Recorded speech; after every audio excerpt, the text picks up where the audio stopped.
streetnews.it. Siamo qui all'evento L'amore conta con Antonio Manganiello, un evento che unisce lo spettacolo alla solidarietà. Manganiello sempre presente. Sempre presente, soprattutto quando c'è l'amico Davide Napoletano che mi chiama per una giusta causa, e sono felice di fare qualcosa per questi bambini che comunque soffrono, e anche i genitori soffrono insieme a loro.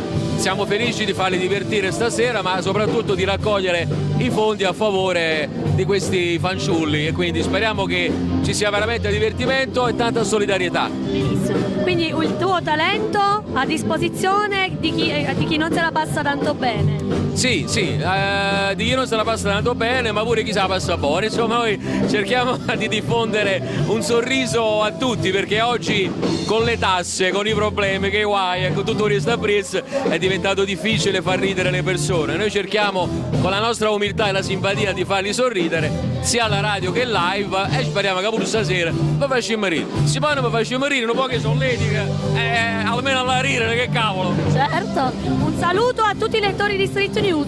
Un bacio forte a tutti i lettori di Street News di vero cuore da Antonio Manganiello. Ciao. Grazie Antonio. Ciao, voglio bene, ciao.